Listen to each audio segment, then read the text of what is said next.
Ey Jungs, tamam, langsam haben wir es gecheckt. Ihr seid die krassesten, ihr verkauft Shows aus, ihr werdet überall erkannt, alle wollen Bilder mit euch. Aber beruhigt euch bitte, ist gut.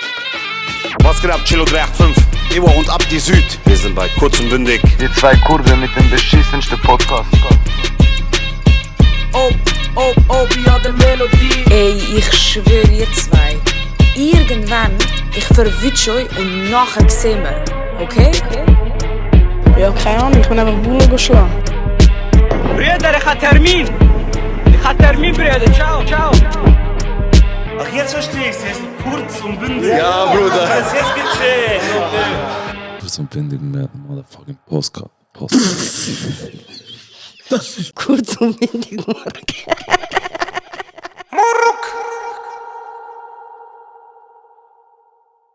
Zum Einstieg wollte ich schnell etwas sagen. Erstens, warum habe ich so viele Hater? Nein.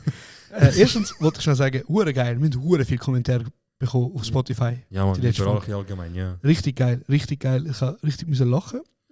Viel DMs auch. Wegen euren Reactions. Ich wollte schnell etwas sagen. Du hast eine Umfrage gemacht, sehr auf der letzten Folge. Ja, genau. Wegen, hättet ihr gewusst, was Siede ist? Ja, einfach so aus Neugier. 80% sagen ja. Stark. Erstmal das. Zweitens, ich habe sehr viele Nachrichten bekommen, also übertrieben viele Nachrichten bekommen und Kommentare, wo Leute schreiben, Moment mal schnell, das E ist stumm bei Siede. Man sagt Siede. Erstmal, habt ihr etwas von Dialekt gehört? Ui.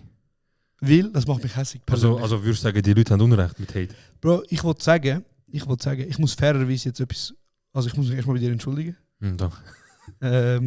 Dafür, wichtig dass ich mich lustig gemacht habe, dass du Wörter falsch aussprichst. Mm. Wie Gordon Bleu. Es hat öffentliche Hate gebracht, dass du die Fehler siehst. Ich sehe es jetzt ein. Okay. Ich verstehe es. Okay. Ich sehe nie, dass ich im Unrecht bin. Okay, Es tut mir danke. leid, dass ich dich wegen dem auslache. Okay, danke. Okay? Ich würde mir trotzdem wünschen, dass du mal ein Duden in die Hand nimmst, aber es tut mir leid. Nein, Es ist ich meine es wild, ernst. Ich nachher- meine es wirklich ernst. Es tut mir leid. Es Okay, alles gut, ist alles dumm gut. gewesen. Es ist Alles gut, unnötig raus. von mir. Tamam. Okay. Raus, Bro. Safe Space. Es ist unnötig von mir. Was ich auch noch muss sagen, ist Thema Siede, weil ich habe ja so gesagt, kennst du das Wort nicht?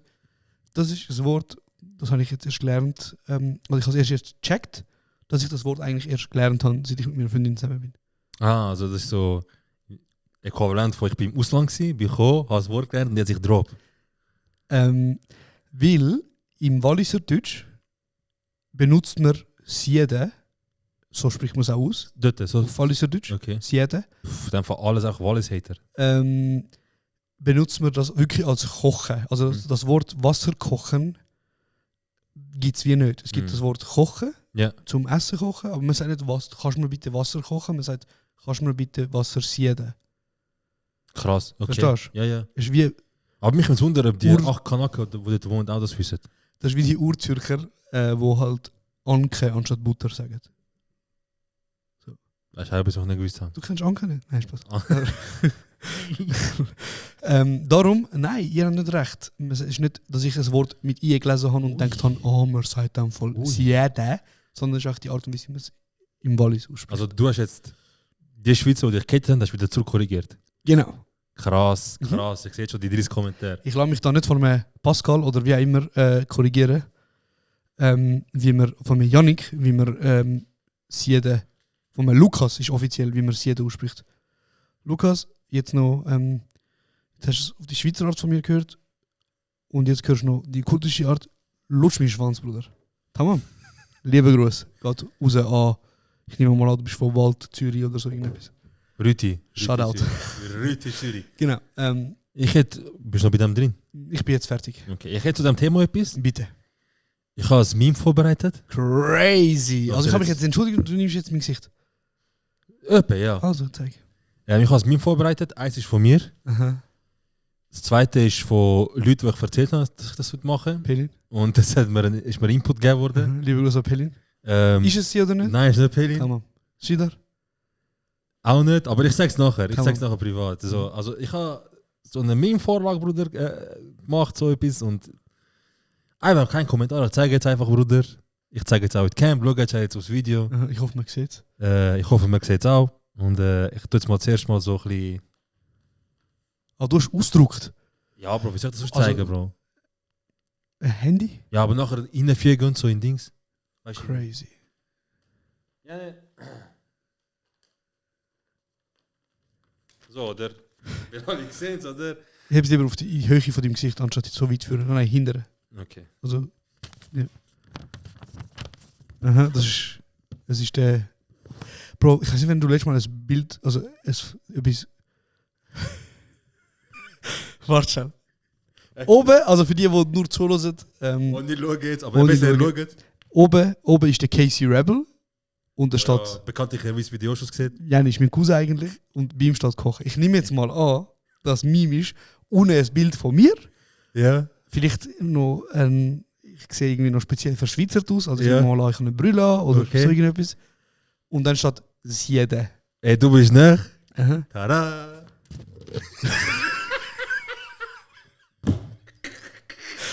Okay.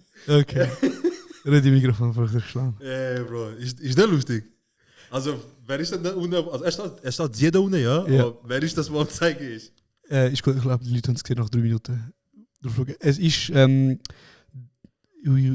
schwierig jetzt wieder. Also, Es ist der SVP-Politiker, Nach wem Hofstetter? Navem Hofstetter, Shoutout, wo ich sage jetzt mal rein visuell ganz klar von einer gewissen Bevölkerungsgruppe, Shoutout Levin, was läuft, Bruder? Schön bist du da. Shit, einfach pronto. Wow, crazy, das ist ein Podcast. Du schmeckst fein, Der hat Bro. fette Drip da heute. Krass. Shit. Nicht, sorry, der Levin ist gerade reingekommen. reingekommen. Kranker Drip. Für ihn. Kein Problem, Bro. Oh, Crazy. Sorry, zurück zum Thema. Vielleicht besser, wenn ich den Satz nicht fertig mache, den ich vorher wieder machen, aber auf jeden Fall unten dran ist der Navem Hofstetter, der eigentlich sehr gerne ein Eidgenoss wäre. Ich glaube, so ist es richtig. Bekannt aus dem Spruch Spieglein, Spieglein an der Wand. Wer ist noch Schweizer in diesem Land? Genau. Jetzt vielleicht eher Klick gemacht. Genau. was nicht gewusst. Darum sehr lustig. Warum ich nicht gelacht habe, ist, ich hatte dich ja letzte auf Insta angefickt, Ja. DM, Aha, weil ich eine Story gemacht weil habe. du wieder mal eine Story gemacht hast, wo du meinen Namen in den Dreck ziehst. Das ist einfach so Weil lustig. das ist ja der Kosmos, wo sich dein Humor befindet. Normal, Bro. Ich habe Highlights, wo ich nicht Grundigkeit. Was ist? Genau, das Girl of my dick, Bro, ich kann nicht anders sagen. So, und der zweite ist eben nicht ein eigener. Mhm. Jetzt Genau, wissen wir sorry, ja... warum ich lache, ist, weil du hast mir das schon geschickt. Ich habe dort schon gelacht, aber ich bin ein bisschen hässlich, darum mache ich nicht. Okay, genau. Und das zweite... Okay. Ich mache jetzt direkt auf. Wir wissen jetzt oben Case Rebel und einen Navim Hofstetter. Ja. Ich mache jetzt auch direkt auf.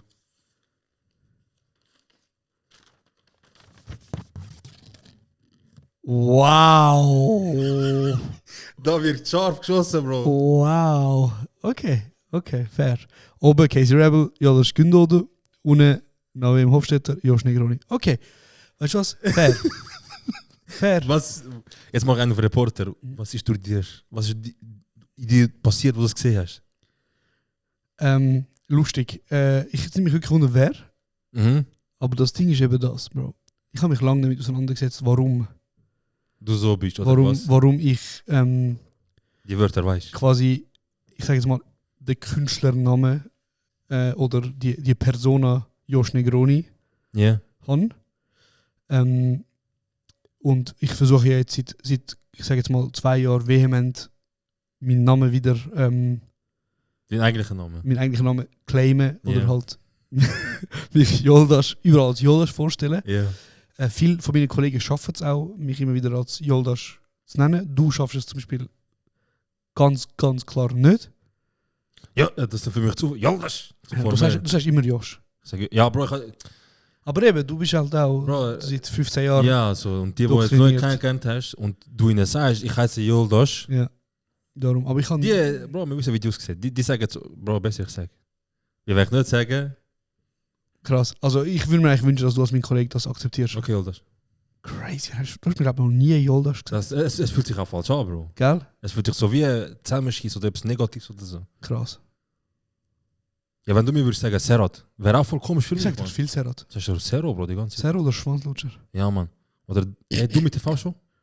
Was? Was? Oh, crazy. Crazy. Crazy Logo. Und ich glaube eben, das Ding ist, wieso, ich habe mich sehr lang in Kreisen bewegt, wo halt Leute Mühe hatten, meinen Namen aussprechen. Und sehr hellhörig sie sind. Es sind auch viele nicht. Also es sind auch, Ramin zählt nicht. Ramin ist, ich sage immer noch, Elias Mubarak von Schweiz.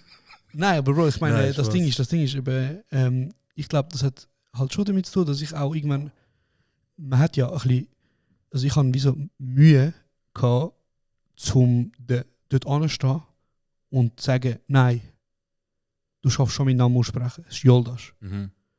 Oder und ich habe den Nachteil, dass ich wie so 2 Namen habe, wo ich sage jetzt mal, also Vor- und Nachnamen haben, wo beide eher schwierig zu aussprechen sind für das westliche Ja, logisch, ja. Volk. Aber ich habe eben letztens irgendwo gelesen, dass zum Beispiel Deutsche und Schweizer kein Problem haben, zum so Namen wie Margot oder Jacques aussprechen, wo ja sehr komisch geschrieben sind, Bruder. So Margaux oder Jacques. Aber das hat man kein Problem zum Aussprechen, weil wenn du französische Namen falsch aussprichst, dann sagt man, du bist dumm. Also das westliche Volk wird aus einer Bildungssicht dumm angesehen, wenn du es nicht schaffst, die Namen aussprechen. Weil das weiß man einfach, dass Jacques, Margot, was weiß ich, dass man das... Hast du zum Beispiel von Anfang an gewusst, wie man Yves schreibt? Nein, Ich ist auch auch nicht, ein Bruder. französischer Name. Ich auch nicht, Bro. Ist auch ein französischer Name. IV, Alter. Ich habe gedacht so. Einfach IV. Yves. Ja, aber das ist auch so etwas. Ja. Irgendwann, wenn du jetzt jemandem gesagt hast, ja, Yves, schreib mal IV, Leute sagen, so ein Dumme. Ja, Weißt du, was ich meine? ja, fix.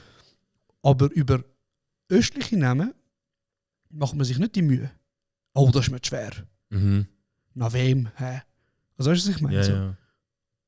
Und darum hat das für mich irgendwie, ich habe es jetzt ein bisschen tiefer gemacht, vielleicht, als du es gemeint Also, hast. Unterm Strich, du sagst, Bruder, das ist, was ich jetzt mache, ist das Gleiche, was sie mit Jack gemacht haben. Wenn sie meinen Namen nicht wissen, die sind dumm. Bro, also ich gehe davon aus, dass ein Mensch mit einem normalen IQ das Prinzip versteht. Was, der Nachname? Aber würdest du jemanden böse sein, wenn jemand deinen Namen würde Yoldaş aussprechen?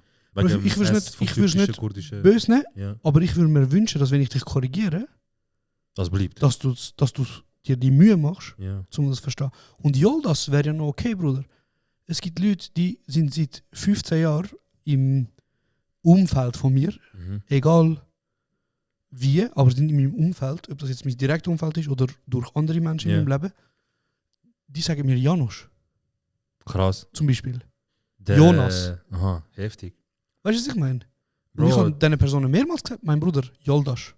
Bro, weißt du, was der Wildeste, was ich gehört habe? Ich habe IT geschafft, ich so, irgendwie so, das ist das Herard. Oh, ist Herard.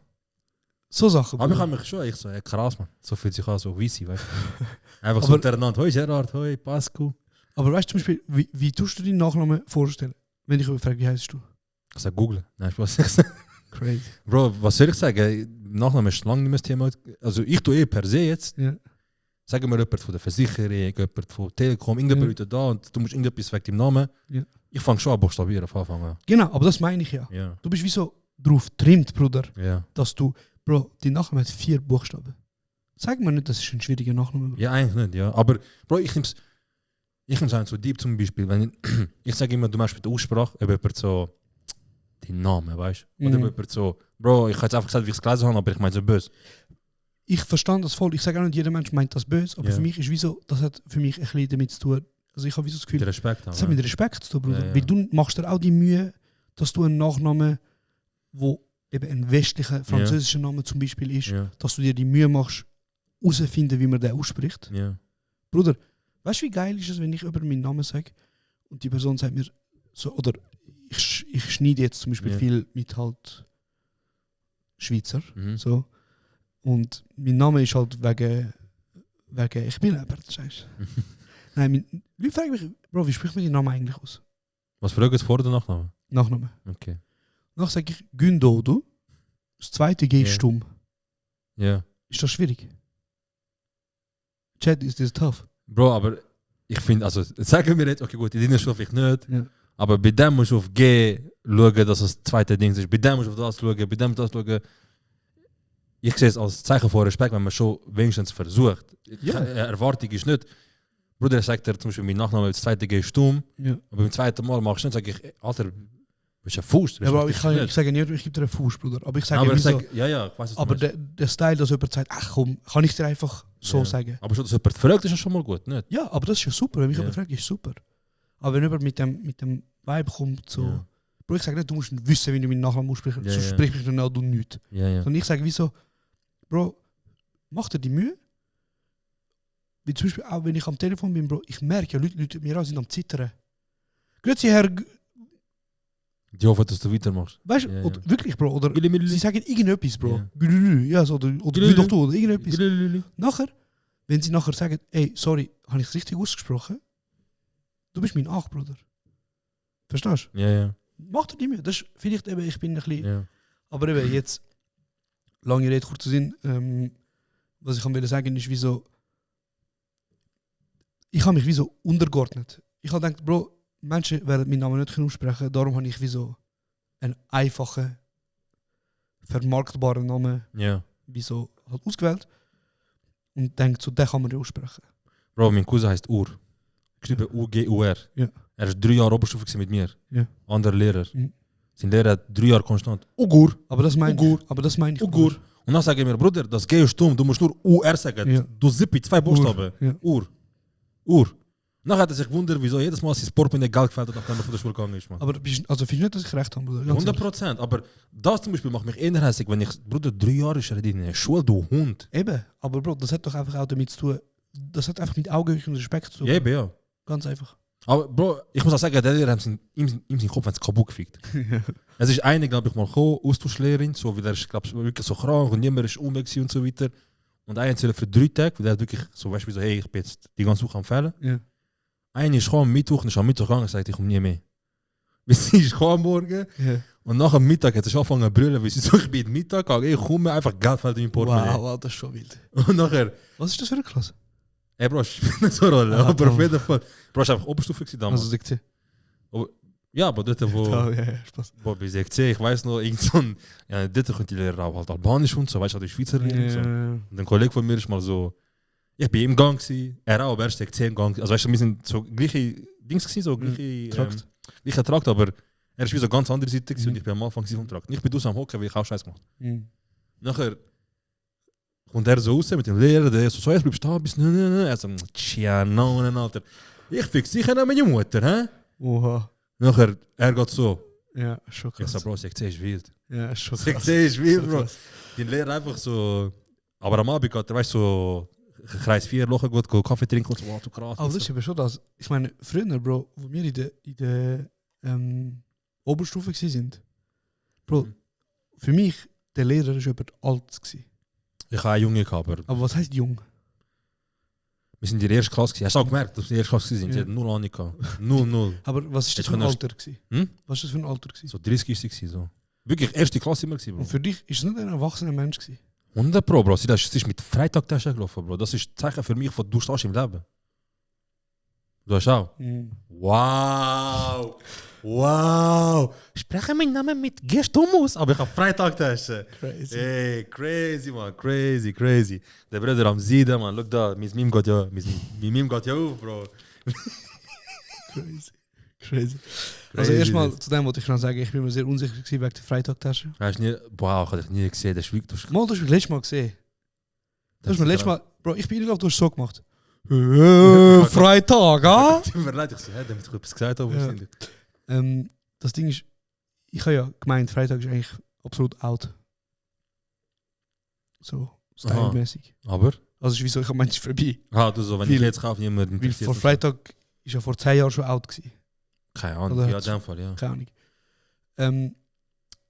Und das Ding ist, Bro, ich kann dir jetzt erzählen, was mein Problem ist. Mein Problem ist, ich bin halt viel mit dem Laptop unterwegs. Ja. Weil ich Geschäftsmann, Okay, Bro. ja, du bist nicht. Also ich, Come on. ich warte, wo der Punkt kommt, wo ich sagen wird, fair, dass jetzt da Freitagtasche braucht. Und ich habe eine Laptop-Tasche gebraucht. Mhm.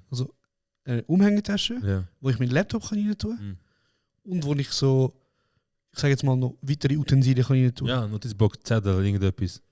Festplatten, Alles mögliche, ja. kann man. Weil 90% von der Zeit habe ich einen Rucksack dabei gehabt. Mhm. Auch ein sehr stylisch an der Stelle, aber Mhm. einen Rucksack dabei gehabt. Auch Freitag. Nein, Okay. aber der ist, also der Platz, wo es eingenommen hat, ist unverhältnismäßig gewesen im Vergleich zu dem Platz, wo ich gebraucht habe. Ja. Plus, Bro, Rucksack und so. Okay, also du hast eine Seitentasche gebraucht, es ist komfortabler, es geht auch besser, okay. Und jetzt, sage mal, es gibt 3 Optionen für so eine Aktentasche. Nennen wir es Aktentasche. Ja. Es gibt die nutzen so ein Anwaltsleder. Ja. Ja. Dann gibt es die schwarze vom Material, ich weiß nicht mal, mit Reissverschluss und so. Stoff, weißt du? irgendetwas, ja. Und es gibt für mich eine, wo ich auch noch, ich sage jetzt mal, stylisch erfinde. Das ist krasse Schweizer Beschreibung, Bro. Sag dir ehrlich. Entweder ich habe so ein Anwaltsdings, oder ich habe es mit Stoff, oder ich habe Freitag. Als würde die ganze Dunja dann nur 3 Sachen herstellen. Aber sag, was heißt das Wort? Spaß. Was hättest denn du für den? Weil ich weiss, mit was du rumlaufst, Bruderherz. Bro, ich wäre einfach in... Wo kauft man so Sachen ein? Bruder. Tasche, wo kauft man das ein? Bruder, können wir schnell, wenn wir über Style reden, schnell. Ja. Du hast für einen Betrieb gearbeitet. Ja. Und du hast immer noch die Tasche von diesem Betrieb. Ja. Wo fett drauf steht, der Name von diesem Betrieb. Ja. Bro, fick Fast Fashion. Wenn du etwas hast, brauch es, bis es nicht mehr kannst brauchen.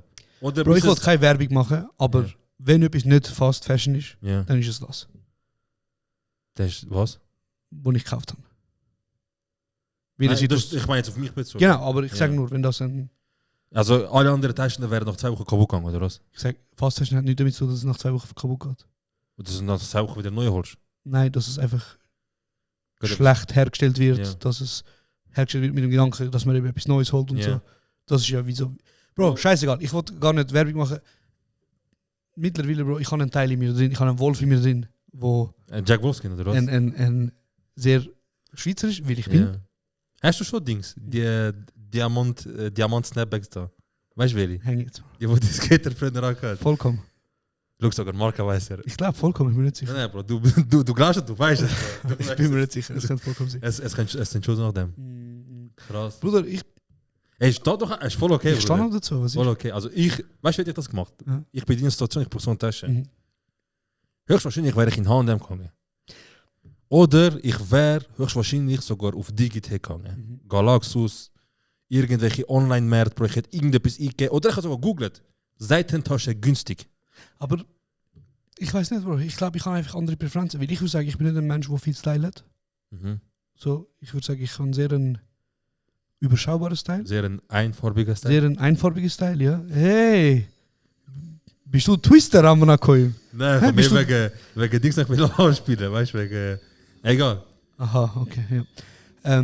Aber ich würde eigentlich behaupten, dass ich mir bei gewissen, ich sage jetzt mal, Sachen Mühe gebe. Und ich finde, es ist mir wichtig, dass ich eine Tasche habe, die nicht nur ihre Funktion erfüllt, Ja. sondern auch einen gewissen Style hat. Hat Freitagsstyle. Es ist schon schwierig für mich, das Ja. zu kaufen, weil... Also ich sage, wenn es so etwas wie Eis in der Schweiz würde geben, wo jetzt da in Amerika ja alle, die nicht Visus sind, wenn Hops nehmen, Aha. ich glaube, Freitagtasche würde ich safen, man. Ich glaube auch. Freitagtasche würde ich Ich glaube safen. Die kann man anschauen, verwirrt, schauen Tasche, aber schon schwierig zu sagen, Eben, am schwierig zu sagen, Weiterlaufen. ja. Okay. Aber es ist eine faire Kritik, Bruder. Weil ich habe mich auch dagegen gesträubt, Ja. aber irgendwie es hat... Egal, es ist passiert. Es ist Ja. passiert. Wie lange hast du schon? Nein, warte, wie viel hast du zahlt dafür? Das Ja, wie viel hast du zahlt dafür? kleine Pisser. Wie viel hast du zahlt dafür? Das Ding ist... Es ist unter einem Lappen. Oh mein Gott, gee, es ist eine Seitentasche. Bruder, frag mich so Sachen nicht. Wow, Es hast du ist es in viel dem zu Containerturm gekauft? Ja, ja. Was war eigentlich dort Urlaub, oder nicht? Ich würde es nicht wissen, Bruder. Ich habe noch 2 Stück aufgegeben. Ah, du hast so... Lust 5 Stück. Nein, ich habe gewusst, wo das ist, wo ich will. Also auf Empfehlung hast du gekauft? Wie kommst du auf Empfehlung? Ja, weil du hast ja genau gewusst, dass du die Tasche willst. Ja, ich habe mir im Internet angeschaut, was es gibt. Aha. Und ich habe... Mein Laptop müssen Bitte reinpassen. sag den Preis. Bitte, ich bin zu gierig, sag den Preis. Sag mal, was wäre so ein Preis, wo du findest fair? Für eine Seitentasche allgemein? Eine stylische Seitentasche. Boah, Bro. 60, allermax 80. Cool, Allermax. Weil das ist... Unter dem Strich, es ist ein Stück Stoff oder sonst irgendein Stück irgendetwas, Aluminium. wo einfach Sachen Blach. von mir... Wo einfach ich Sachen deponiere. Okay, für dich ist es also nur Ding. Ich sag dir, wie viel ich ausgegeben habe. Ich habe 300 Stutz ausgegeben. Wow. Wow, Bruder, du brauchst nicht... Bevor du weiter darf ich ein Wort, 2 Wörter Du kannst sagen. nicht mit Ich dem sage nur 2 Wörter, rechtfertigen, Bruder, ich sage Bro. 2 Wörter und du kannst entscheiden, ob du weiter bist oder nicht. Okay. Flughafen. Louis Vuitton. Ich habe nichts gekauft von Louis Vuitton. Habt ihr die Scheißfresse? Ich habe nichts gekauft. Habt ihr Und die ich Scheißfresse? mache auch kein Geheimnis draus. Ja. Ich bin eine Zeit lang bin ich eine Markenhure gewesen. Ja. Wie viel hast du ausgegeben für den Pulli? Wo ich meine? Ich weiß nicht mal, ob es Louis Vuitton war. Der Dreckspulli, den du nach 2 Wochen verloren hast. Welcher Pulli, man? Bro, ich habe eine Phase gehabt, wenn ich kein so ing war. Bruder, scheiß mal, du kennst das nie irgendwie, aber das ist ein anderes Thema. Okay, Das du ist ein bist der anderes Thema. Freitag-Taschenträger, Bruder, Mann. du hast 1000 Stutz für einen Pulli ausgegeben, für ein Stück Stoff. Du hast wirklich 1000 Stutz für ein Stück Stoff Bruder, ich ausgegeben. sage, ich bin Markenhure vor 2 Tamam, Jahren. Bruder, also Ja. hör auf so, oh mein Gott, wie... Ja, Bro, wir sind 31 jetzt. Wir sind 31, wir sind nicht mehr 24, wenn wir in Zara gehen, sagen wir, pa, oder in Dings, ich will eine fette Ich bin Moncler-Jacke oder erstens so. noch nie im Zara etwas gekauft. Für mich. Ja, ich wahrscheinlich. Zweitens, ich habe noch nie für ein Kleidungsstück mehr als... Außer für eine Jacke, mehr als 200 Stutz ausgegeben. Was hast du gesagt, Levin? Levin. Was hast du gesagt, Levin? Sorry, Bro. Was hast du gesagt? Ja, dann sagen Levin, Bro, schwer. Egal.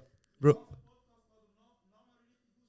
Wow, wow, das ist Okay, fair, Bro. der Levin hat... Er ist die ganze Zeit da wegen Namen am Shooten. Der Levin hat gerade vom Nebendran geschrieben, der ganze Podcast geht darum, wie man den Namen richtig ausspricht und du sagst mir Levin.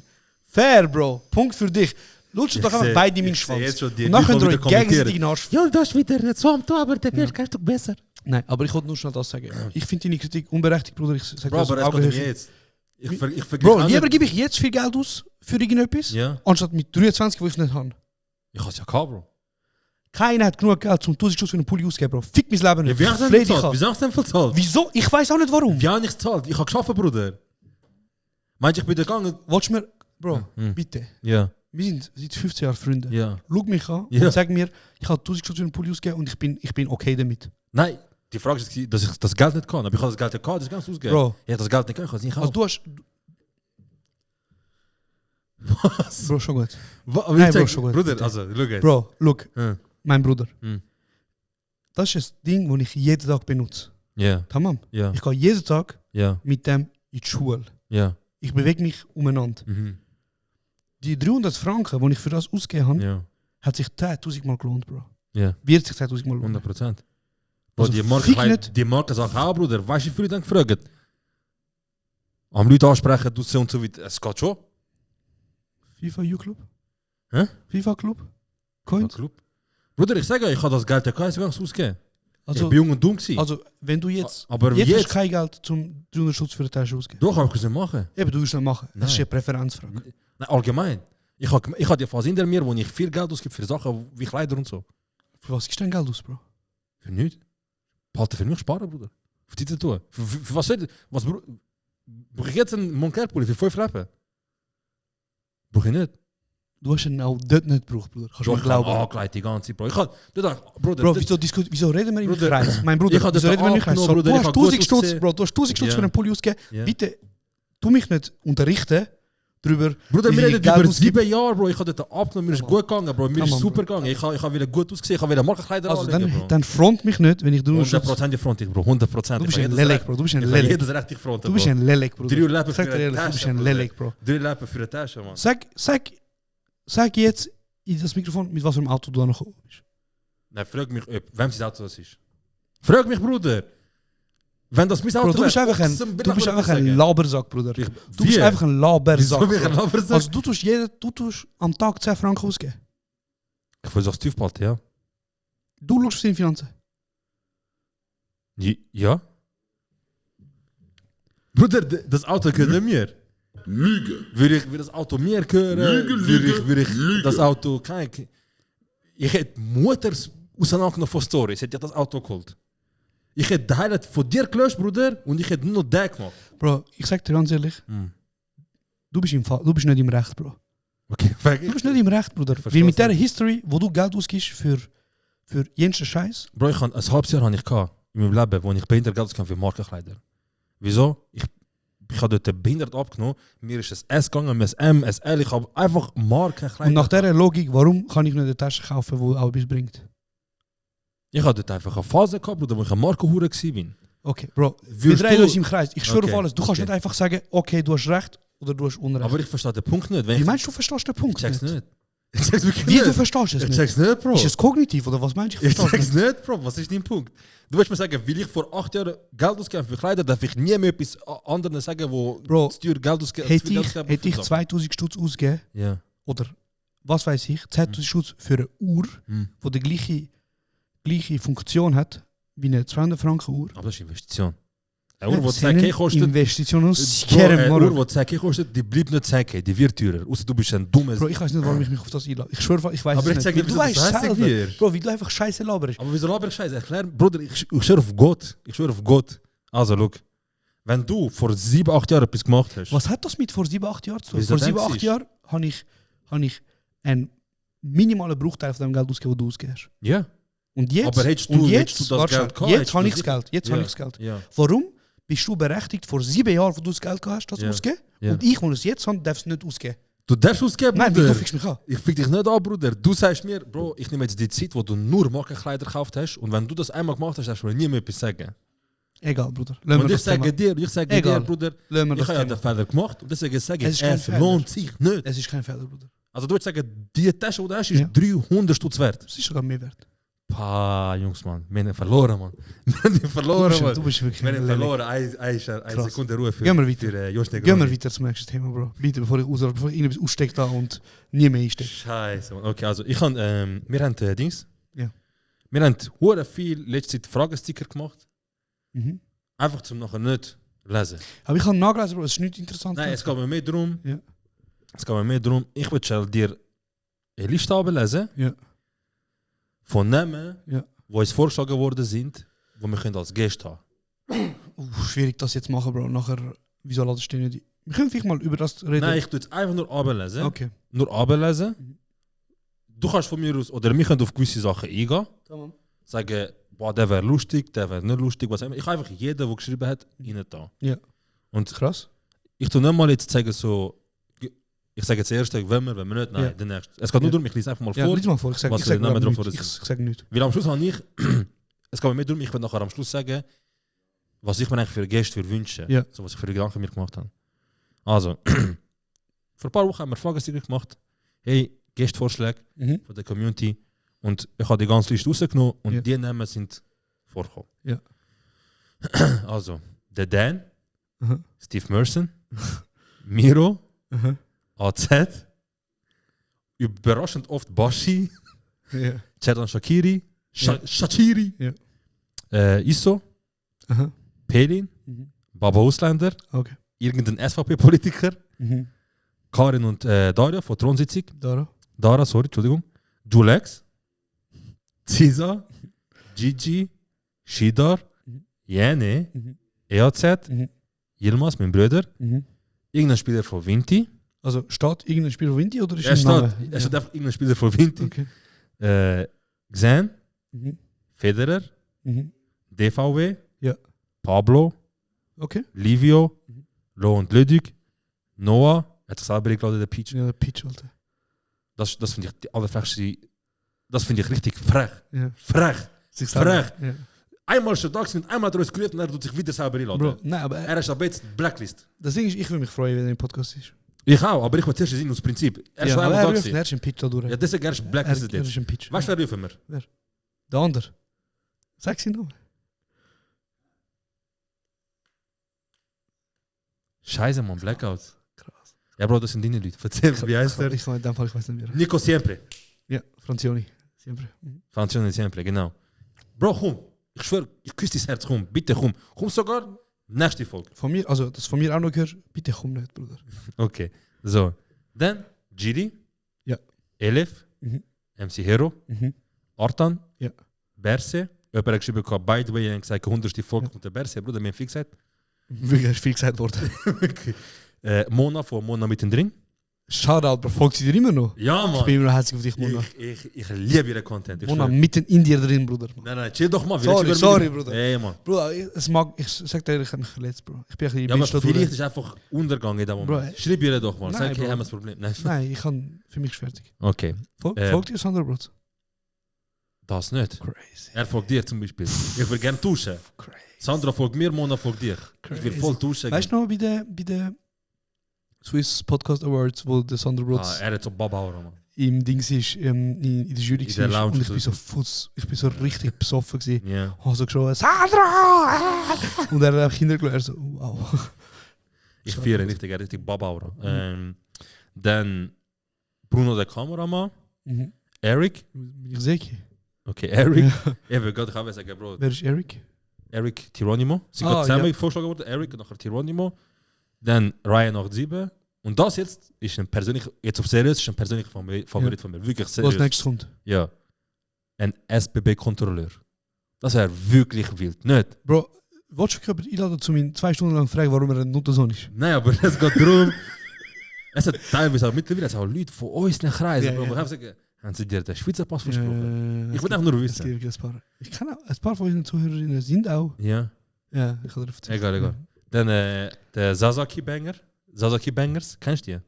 Das ist, glaube ich, einer von denen, der kann so Frauenstimmen nachmachen. Dann geht immer Ist das so. Bro, was ist das für ein Wesen? Was ist das für eine Bro, Person? ich glaube, das ist Sasa, Bro. Keine Ahnung. Jani, Bruder, ich glaube wirklich nicht, dass der Sasa ist. Aber Es kann schon sein, Bro. Nein, Wer Bro. weiß. Nein. Ich weiß nicht. Aber ich frage mich wirklich, was ist das für eine Person, Bruder? Ich glaube, die gehen auf so eine App, wo so die ganze Zeit kannst du mit Fremden. Ja. Und er macht ja so eine Frauenstimme nach Genau. Und dann wie so, und hey, was versucht die Leute. Bro, verarschen. sag dir ganz ehrlich, Mhm.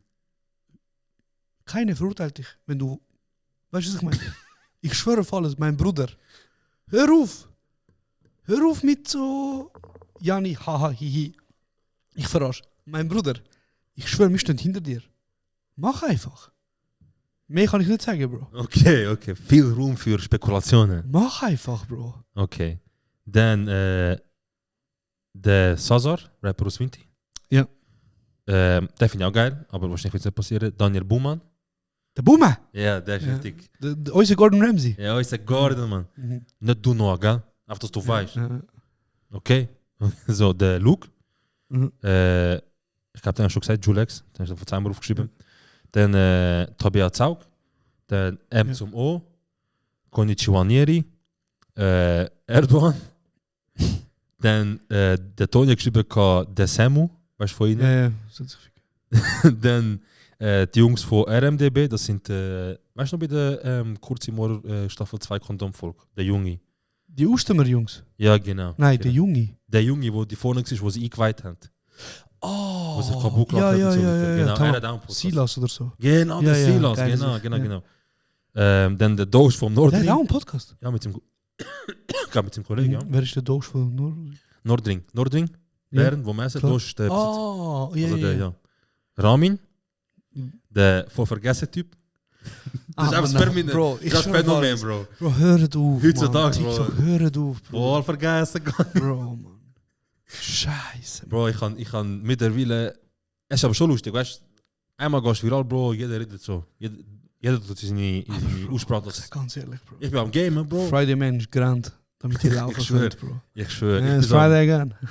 Ich bin am Gamen, Bro, und auf einmal ich sehe, und er das denkt, nachher voll vergessen gegangen. Das ist einfach der. Ich habe auf TikTok gesehen, irgendeiner tut mit seinen Kollegen streamen und stellt ihnen eine Frage.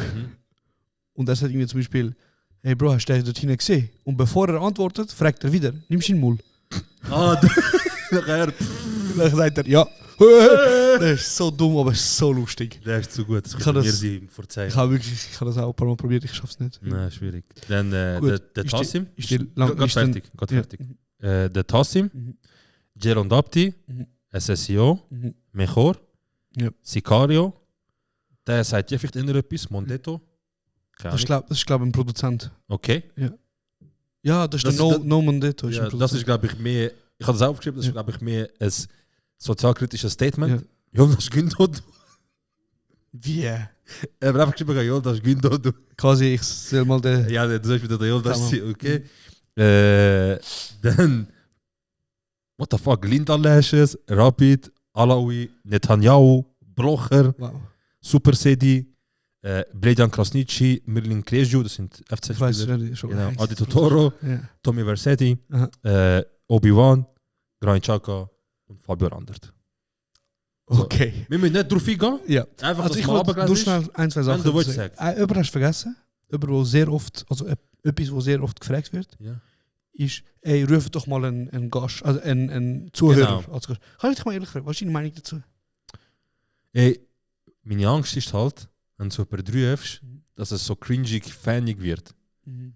So wird eigentlich willst du ein cooles Gespräch haben. Ja. So mit den Leuten, so auf natürlicher Ebene. Hey, Justin Bieber, hängst Nein, du mal, nein, aber nachher... Nachher fragt er mich, wie es mir geht, los. Nein, nachher.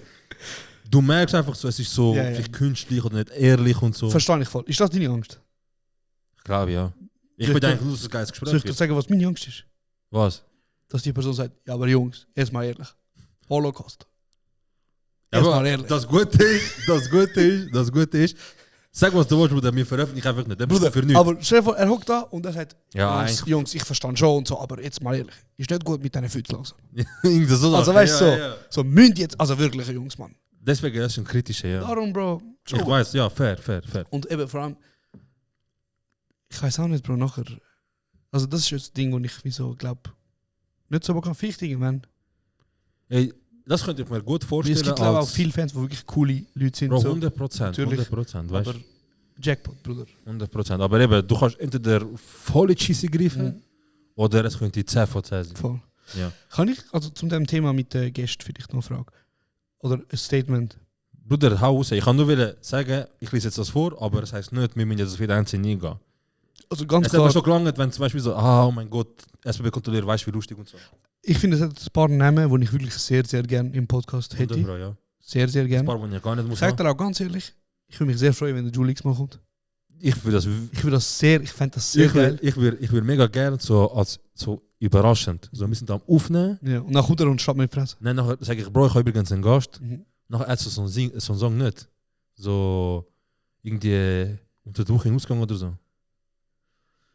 Also ich weiß, wie Auf jeden Fall, ich will das laufen. Ich muss nicht so tun, ich weiß ihr sagen. Ich- So am Dienstag. Okay, genau. Nou, ich will das laufen lassen. Ich so, Bro, mein Gast kommt. Ja. Nachher du so komisch, nachher läuft rein, Bro. Nachher sage ich, Bruder, Dann sagt er mir, hast du das letzte Mal gesagt? jetzt wir reden da, Ja. und wir gehen erst raus, wenn die Hände gegeben worden sind. Weil, Bruder. stell dir vor, er kommt und sagt, Bro, das ist einseitiger Beef. Ich Bro, habe nichts gegen dich gesagt. Ganz ehrlich, Ich habe nichts gegen dich gesagt. ganz ehrlich, es ist einstige Beef, Bruder. Also weißt, ich weiß schon, er hat mit vielen Leuten geredet, die nachher zu mir gekommen sind und gesagt haben, Bro, er Wieso, hat warum? eigentlich kein Problem mit dir. er Ich schwöre, findet dich- wieso also, einseitiger weißt du, Beef, Bro? Darum, ich habe es schon mehrmals im Podcast, ich sage es nochmal, Bruder, es tut mir leid für die Art und Weise, wie ich mich verhalten habe. Wir sind erwachsen worden, wir haben vor 3 Jahren Podcast gemacht. Ja, nee, mittlerweile, Wir sind jetzt auch wir kaufen Freitagtaschen, Bruder. Ich kaufe Freitagtaschen. Ich schwöre fast, ich würde mich freuen. Aber ich muss auch sagen, ich verstehe zu 100%, dass er nicht kommt. Bro, wenn er absagt, da kannst du gar nichts sagen. Was? Da kannst, wenn er absagt, kannst du gar Nein, nicht also ich kannst verstehe nichts auch, wenn er sagen. sagt, wer ist das? Scheiß auf Auch den. wenn er nochmal zurückschreibt, Bro, absolut. Auch wenn er so kein Spam, alles Ich verstehe. Mögliche. Ich bin immer noch grosser Hater von seinen Sidekicks. Was ich ist an der Stelle- Sidekicks? Bro, ein Sidekick ist, wenn du jemanden hast, der ein Superheld, zum Beispiel Batman Mhm. ist der Superheld und Robin ist der Sidekick. Wer ist denn sein Superheld oder Beef? Er hat doch so seine zwei Homies. Sind Er jetzt ist doch dritte? immer allein am Rappen, Nein, nicht? sie sind das dritte eigentlich. Ah, ja? Also es ist eine Gang. Ah, okay. Sorry. Gang. Es ist eine Crew. Ja. Ähm, Gang, man. und er hat noch so zwei Jungs, die sich Mhm. quasi offiziell als seine Assistenten quasi. Weißt du, was ich meine? Ja, okay. Das, mit dem habe ich das Problem, weil ich finde, wieso, wenn du willst rappen, Mhm. hör auf dich unterordnen. Ja. Weißt du, was ich meine? Ah, jetzt so, hä? Ja, nicht Zuerst darum. so, wer bist du? Und jetzt so, Bro, mach besser. Nein, Bro, ich chill Die lernen bei dir so, hä? Bruder, Krass. egal. Und es tut mir leid, Bruder. Weil Ja. ich glaube ehrlich, ich habe das schon 100-mal gesagt, Mhm. eigentlich schießt mich an, dass ich schon wieder über ihn rede. Wieso ist doch gut, Bruder? Er zeigt Nein. den Prozess, dass der Aber ich hatte Jonas schon mehr- du, Jos Negroni, auch kann zu seinen Fehlern stehen und wir immer noch in diesem Alter Fehler machen und sagen, Dankeschön. dumm sein. Dankeschön. Weil das Ding ist, unabhängig davon, ob ich seinen Sound fühle oder nicht, Mhm. ich sage ehrlich, ich fühle den Sound nicht. Mhm. Aber, Bro, er ist am Essen, Bro. 100%. Er ist am Essen. 100%. Ich Er sage macht immer, sein Ding. jeder, der isst und Zahl liefert, Bro, du kannst sagen, ich finde Scheiße, ich finde es ist nicht mies. Unter dem Strich, er isst und er ist nicht, weil einfach jemand ihm Geld nachsteckt und sagt, Bro, mach ich. Darum, was du Bro. machst. Game recognized Game. Mhm. So. Ein Macher. Okay, also wenn er jetzt, Und? wenn er Darf jetzt ja, würdest du dich entschuldigen bei ihm? 100%. Was würdest du sagen? Sorry, Jetzt dass meint er du... so ein Impeachment. Nein, ich will mich entschuldigen Ja. für die unnötige Anfickerei. Mhm. Und die unnötige Beef machen, Bro. Ja, ich Sag finde, es dir ist andere, Bro, vor 3 Jahren sind wir 28, das ist schon ganz anders. Aber ja, auf jeden Fall. Einfach, Bro, also ich sage jetzt, meine Kritik hat keine Hand und Fuß gehabt, Bruder. Logisch nicht viel. Wie meine Kritik ist gesehen, du siehst aus wie ein Notensohn, du Ja. darfst kein Rap machen. Ja. Bro, wenn Mark Foster Rap darf machen, du darfst auch Rap machen, Bruder. Bro. Darum, darf ich noch schnell etwas sagen? Sorry, zu dem Ganzen. Ich weiß nicht, ob du das Hause. mitbekommen hast, aber der Bruder hat ja auch, nicht auch, die Leute haben ja auch Beef gehabt mit ihm, wo Auch einseitig, oder? wahrscheinlich auch sehr einseitig, wo um einiges unangenehmer ist, zum von ihm gehatet werden als von mir. Mit dem, vor wem ist er gehatet worden? Bro, der Dan, Der Dan, ja. Dan, Ja. ähm, Dan, the man. der, Bro, der Bruder. Mechor hat in einem Podcast, in seinem Livestream gesagt, Drake ist krasser als Tupac, Bro. Er hat Story auf Story gemacht. Er so, Bruder. los mal Marshall zu. eben, Bruder. Los mal Marshall Und zu. eben, Bro. Und der Dan, Bro, hat zum Beispiel, Bro, ist auch ganz ehrlich, crazy, Bro, weil er hat ja wirklich, Bro, der Dan hat ihn aus Leidenschaft gehasst. Verstehst du? Und für das, Bro, ich respektiere den. Ja. So etwas mit Leidenschaft machen, Bruder. Aber er hat wirklich mit Leidenschaft gehasst. Und ich meine damit, nicht mal der Beef, wo er mit Pablo und SRF hatte, Ja, ja. ist so groß gewesen wie der Beef, wo er mit... Ja, ja, schwör. Bro, er hat den Julix Bro, er hat ihn wieder umbringen, weil er ihn so gehasst. Er hat das Video aufgeladen, der Bruder, wo der dann mit Machete rumgelaufen ist. Machete. In Zürich mit Machete. Und er hat gesagt, komm da, ich schlitz dich auf. So, Jani. Und nachher, Bro, das Lustige ist ja an dem Ganzen, Am Ende vom Tag hat er einfach nichts gemacht. der nein, Julex. Bro, das Lustige ist, der Jul hat in dieser Zeit, ist egal wo, aber in Zürich gelebt. Ja, weil, okay. Ja. Und dann hat gemeint, er ist in Bern. Ist auf den Berg gefahren. Nein, und er ist einfach dort rumgestanden, er so, komm da, ich bin da, der Adresse und so. Und er ist nicht mal so weit weg Von dem, von dem Ort, wo er war. Er so am Das. Schauen, er so, shit, Bro. Ich kann noch irgendwo sein. Und jetzt kommt das Krasse an dieser Story. Der Dan schickt am Julix Sprachmemo. Ich weiß nicht genau was, aber er hat ihm wahrscheinlich so Sachen gesagt wie, ich schlitze dich auf, ich bring dich um. Aber was ist denn Vorgeschichte? Haben die sich gegen sich gedisst? Bro, ich glaube, es ist mehr, dass der Julix einfach polarisiert mit seiner Art und Weise. Okay. Jani, Ja.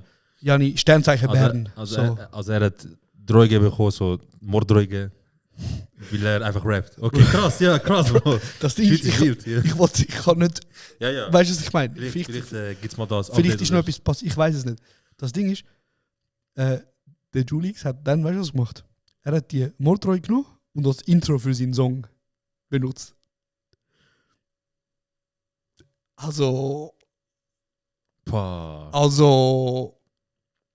das meine ich mit Game, Recognize Game, so. Das Ding ist, an dieser Stelle wollte ich aber sagen, schon krass, dass er das macht, aber ich glaube, er hat auch nicht ganz gecheckt, wer genau Ja, ja, Bro, der deswegen. Dan ist. Weißt du, was ich Ja, meine? ja, ich will, deswegen, ich habe immer Respekt. So, Rapper dissen. Ja. Weil auf das Mal du landest einfach im Intro, Bro. Oder einfach im Album. Eben. Einfach so, dass du nicht landest im Album. Und du hast einfach nur Kritik geäußert. Aber eben, ich sage jetzt, ich persönlich habe mit dem Dan kein Problem, Bro. Darum, Aber ja, ist lustig, das ist lustig, Alter. Dann nach dem lustigen darum ich Beat. sage dir ehrlich, ich meine, so wie der Julix das kennt hat, Bruder, Chapeau. Ja, der Dings ist auch lustig gewesen. Also lustig. Egal. Ich glaube, der Dan ist jetzt auch wiederum chillig auf das zu sprechen. Ich glaube, es ist wie so easy vorbei. Ja, der Beef mit Dings ist auch. Genau, mit Pablo ist auch wieder angeguckt und so. cool Und und ist, alles gut. genau, darum sehr unterhaltsam, sehr geil, sehr, der Onkel hat auf jeden Fall. Ja. Erzähl mal, wer würdest denn du, muss nicht von der Liste sein, auch unabhängig, wer würdest denn du gerne mal da haben? Also, vielleicht muss ich dazu sagen, ich finde jetzt, wo wir auf 2 Wochentag gewechselt haben, bin ich glaube voll okay damit, dass wir mal momentan keine Gäste haben. Ja, fix. Aber gehen wir davon so. Genau. Ich glaube, unser Podcast hat sich ein bisschen entwickelt in eine Richtung, wo wir mit Gästen vor allem, wo wir angefangen haben, Leute einladen, um mit ihnen über ihr neues Musikprojekt zu reden. Bro, es ist ein bisschen eine Promo-Station geworden, Ja. wo Leute haben wollen kommen, um ihre Shit zu promoten. Was auch Sicher, ja. cool, so macht das Ding. Aber eigentlich, das Ding ist ja, das Geile ist ja, wir haben wieder Leute einladen, um mit ihnen über Gespräche zu führen, die sie sonst nirgends führen. Und ich glaube, eine Person, wo ich habe immer mehr Bock zum Leute einladen, wo ich weiss, sind privat auch lustig. So, unsere Homies. Oder kannst du einfach reden, ja. Ja, genau. Ich würde jetzt sagen, ich weiß jetzt auch nicht, aber ich habe dir auch schon gesagt, so einen Mechor wäre, glaube ich, auch sehr lustig. So ein Elef 100%, würde ich mich auch sehr freuen. Wir haben auch schon ein paar Mal geschrieben. Mhm. Unsere Jungs würde ich mich sehr freuen. Ich weiß nicht, aber es gibt auch ganz viele Namen in der Liste, wo ich sage, Ja, 100%, also ja. unmöglich, Bruder. Ja, 100%. Und du? Eben so etwas, wo immer gut geht, sind so unsere Jungs. Gili, Shida, Ariane, Ja. so das. Aber unabhängig davon, so allgemein mal so als Neugier, mal Leute dabei haben, mit ihnen einfach reden und es lustig haben und einfach auch tiefgründig, einfach mal Gespräche haben, so entspannt mit den Leuten. Da habe ich so 3, so. Ja. Also, einer ist der Kajaner, Wirklich? den würde ich gerne mal rufen, ja Mann, vor allem der Aber ist das aus ist der ja Schweiz. voll möglich. Also. Ja, eben, ich sage nur, so, Ja. es geht nur, das Ziel ist nicht so, weißt du, Messi, sag gut, so, weißt, Ja, ja. einfach so, was wäre sehr geil, so, wo ich habe das Gefühl, dass es so zu dritt lustig wäre zum Beispiel, so. Kajaner habe ich das Gefühl, würde man nur lustig haben. Muslim Okay. wäre 10 von 10 und Rodriguez-Brüder. Aber ruf doch einfach. Es wäre zu lustig, weil das sind auch so Settings, wo ich weiß zum Beispiel, wo ich und du auch richtig es gut werden, lustig, unterhaltsam, Mehrwert und alles. Die habe ich auch mal aufgeschrieben. Bei den 3, also gut, Dings, Kajaner hat das schon mal gesagt. Ja. Und Muslim habe ich auch das Gefühl, allgemein, ich glaube, er ist für die Leute nicht so greifbar, nicht? Weil du, Er du macht hörst- jetzt, glaube ich, wieder das Album. Eben, man kennt ihn so als Künstler und man kennt ihn durch, also wenn man etwas von ihm mitbekommt, außer ich bin nicht so informiert oder Ja. ich komme nicht so mit über, aber ich glaube, wenn du etwas von ihm mitbekommst, ist seine Musik. Er ist nicht so Aber Interviews und grosse Medien und also Muslim ist ja auch eine Kunstfigur. ja, man. Ich meine, er in echt ist ja ganz anders. Ja, fix, also eben, zum Beispiel er in echt können wir rufen, so Aber ich weiß nicht, ob ihn das interessiert. Ich glaube, es interessiert ihn, die Kunstfigur zu sein. safe, ja. Aber sicher auch interessant, ich meine, wie bist du im 2010, 11, 12 zu einem Song gekommen, gegen den Erich Hess, Ja. wo einfach, ich glaube, eines von der ersten oder erste überhaupt Schweizer Songs ist auf YouTube mit über Millionen Views. Also, man muss eben gleich auch sagen, ich glaube, Muslim ist eben so jemand, wo wir halt als. Wo ich das in der Oberstufe, ich bin in der Oberstufe, gewesen, wo das Ich glaube, rausgekommen ist. Oberstufe Prof Ja. oder irgend so etwas. Irgendwie hat man das ja als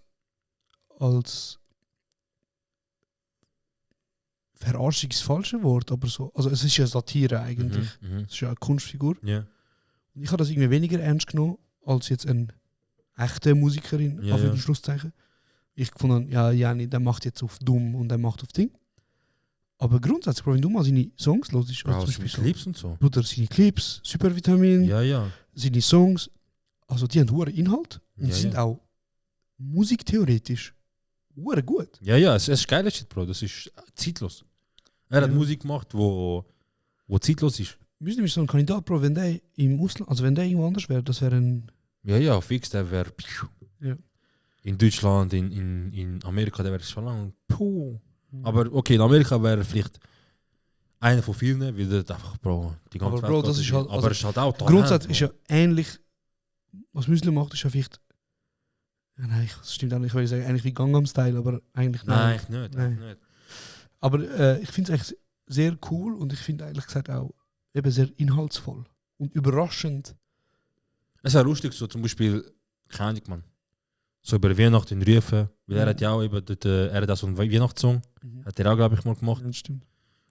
Grundsätzlich, ich glaube, so die Sachen, die von ihm draussen sind, er hat ja ursprünglich auch mit Dings angefangen, ursprünglich. Er ist ja ursprünglich, ich weiß nicht, ob er in einem Radio geschafft hat, irgendwo angestellt ist oder auch immer, aber er hat, Also als Comicfigur quasi. er hat Telefonverarschung gemacht. Ah ja, geil. Geil. Und er hat zum Beispiel Capo Bern angerufen und so.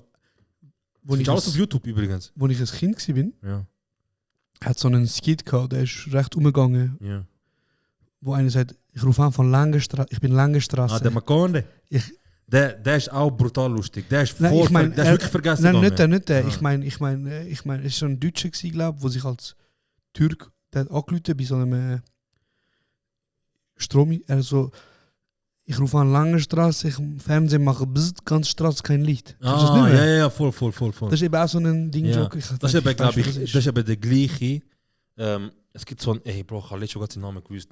Es gibt so ein, er ist so Urgestein von YouTube-Comedian-Videos. Schweiz? Ja, Schweiz. Es gibt ja so 2, 3, wo in der Schweiz, wo die Anfang gemacht haben, wo eigentlich, Bro, die erste Virale von der Schweiz. So Sputim und so. Der Sputim ist auch von Tös, Das ist das, ja. Dann hat es aber noch einen gehabt. Was hast du vorher gesagt? Der Makunde. Ist das der? Ja. Wo. Du gehst auch erst nicht so mit dem Telefon und Jungs nehmen, du erst so wirklich so mit einem Mic und so. Genau, und er läutet an. Ja, und er so. Und ja. er verarscht Leute. Er so, hey, ich brauche eine Pizza nachher. Genau. So, Der hat so ein bisschen, also es war ein Schiebe mit so blond-braunen ja, Haaren. Bro, nicht? das ist, wie hat der geheißen, Mann? Fuck. Ich Ich habe glaube, letztes Mal gerade auf Insta gesehen und seinen Namen auch. und er macht immer so das Gesicht hat er gemacht. Ja, So genau. ein Rage-Face quasi. Ja, voll, Bro. Er ist brutal lustig. Ja, Ich das ist sage, wirklich krass, er und Dings. Also, ich sage, würde er ja. und Claudia von Plane kommen, hätte die durchgezogen, Bro, oder hätte die einfach so, wie gesagt, Bruder, ich kann anlinien, oder ich mache einfach, weißt du, immer noch Output und so, Ja. weißt du, Bro. Also, Ja, aber eben, die Watch, Bro. hat die Behindertkasse, Bro, Ja. sag ich dir ganz ehrlich. Es gibt, in meinen Augen gibt es viel zu viele Leute in der Schweiz, die absolut nicht mein Humor sind Mhm. und krank essen. Und es gibt hure viel wie ich, also hure viele Ausländer, 2 Generation, 3 Generation, 1 Generation, wo einfach, ist auch logisch, ist nicht wertend gemeint. Ja. Ist einfach anderer Humor. Aber es gibt genug Leute, die auf so einen Humor wie von Claudio, von Plain Comedy oder von im Quartier, also konsumiert Ja. wird vor allem. Aber ich glaube, ich bin trotzdem der Meinung, es gibt viele Leute in dieser Liste, wo ich nicht würde einladen. 100%. Aber auch, weil ich denke, ein paar sind vielleicht auch einfach, also ich weiß nicht, ob sie checken, dass sich Leute sehr über sie lustig machen. Also ja. weißt du, was ich meine? So, Ja. Ich glaube, es gibt ein paar Namen in dieser Liste und auch, es gibt auch ein paar Schweizer Creators, wo glaube, also vielleicht ist es auch ableistisch von mir, aber ich glaube, es gibt ein paar, die sind glaube wirklich nicht ganz mental Ohne Scheiß. grad. Also krank. Also eine Krankheit haben sie. Ja, oder halt einfach eine kognitive Einschränkung. So. Ich habe wirklich das Gefühl, es gibt ein paar. Ja, dann musst du schon nehmen drauf. Nein, Bro, ist schon gut. Aber ich glaube wirklich, es gibt ein paar, die haben eine kognitive Einschränkung und Ja. die checken gar nicht, dass ein Großteil sie auch verarscht. Und das tut mir ein bisschen weh, Bro. Oder einfach, Also ich laut. sag dir nachher, Ja. es gibt einen zum Beispiel. ich weiß wer, ja. Aber egal, ja. Bro, es ist. Wie soll ich sagen? Es gibt einfach gewisse Leute, Mhm. die springen von einem Cloud-Zug auf den nächsten. Ja. Ja, nicht, dass der von vergessen gegangen Ja. nicht schon im Podcast war, ist ein Wunder. Ja. Oder sonstige Format. Ja. Weil sonst, Bro, keine Ahnung, heute gehst du viral, morgen bist du auf verschiedenen Streams. Und Aber was wollte mir der Typ erzählen? Warum soll ich jetzt wieder voll vergessen gegangen einladen? Bro, Also- es gibt einfach Leute, die sagen, boah, Bro, er geht momentan voll um Beruf verdienen. Ja. Boah, Weiß Bro, ich auch der nicht. geht voll um Beruf verdienen. Boah. Weiß ich auch nicht. Und das kann ja schon eine Taktik sein, um einen Podcast zu führen. Wieso, ich will mit Leuten, die gerade viral am Gas sind oder die gerade in der Schweiz ein bisschen rumgehen, rufen. Und dann einfach kurz, solange sie Fame sind, rufe ich sie. Oder solange sie irgendwie geklaut haben, rufe ich sie. Dann komme ich auch etwas dafür. Zweitens, wird ja niemand mehr, also ist das jetzt ein Thema, das interessant ist. In 2-3 Wochen keiner wird mehr wissen, wieso davon vergessen gegangen ist, mit dem angefangen hat, zum Beispiel, oder? Ja. Ich Ich hätte eine Geschichte, erzähl. wo man vielleicht auch zum Abschluss könnte bringen. Ja. Ich bin. Ja, eigentlich sind es eigentlich 2 Geschichten. Aber egal, ich erzähle jetzt die. Mhm. Bro, ich bin jetzt daheim gewesen und ich habe ein Problem mit meinen Nachbarn. Also wo du jetzt bist? Nein, also in der letzten Wohnung, wo ich war. Ah, okay. Wo ich noch in der Wohnung gewohnt habe, da Studenten und so. Ja, ja. Bro, also ich kann dir das nicht erklären, aber meine Wohnung hat mehrfach am Abend um 11, 12, morgen um 1, 2 wirklich vibriert. Ah, die, ja. Vibriert, Mhm. weil über mir Menschen wie ein Elefant, Bro, durch die Wohnung gerannt sind. Also, Bro, Ja, Ich man hatte hat nicht- alles als gehört, ja. ich kann dir nicht erklären, wie hässlich mich das macht. Also ich bin amigs in der Nacht aufgewacht, Mhm. wie sie gelaufen sind, Bro. Also gelaufen wäre normal. wie sie gefunden haben, sie gumpet jetzt durch die Wohnung durch. Jetzt, Bro, letzte, ich bin im Bett am liegen, ich habe dir schon ein paar Mal gesagt, ich bin ein Nacktschläfer. Ja. So. Wild, ja. Beste. Auf jeden Fall, Bro, es muss viel passieren, dass ich aufstehe, mich anlege und rausgehe. Aber ich höre so einen riesen Schlag. Pup, bam! Ja. Und nachher höre ich Schritt, Rennen, Trampeln. Ich habe gedacht, jetzt, ich fick den Minuten und deine Mutter. Also ich habe wirklich gedacht, jetzt ist vorbei. Ja. Und ich bin nicht, Bro, ich sage dir ehrlich, ich kann das nicht gerne Leute und sagen, hey, Ja. ich fahre schon spät. Nee. Weißt du, was ich meine? Aber es stresst kaputt mit Ja, mir. ich habe Stress, Bro. Irgendwann brauchst du nicht schlafen.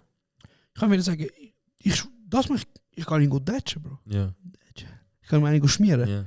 Bro, ich mach Tür, ich leg mich an, ich mach Tür auf, 10 Bullen in Vollmontur. Schau mich an. Abig. Ich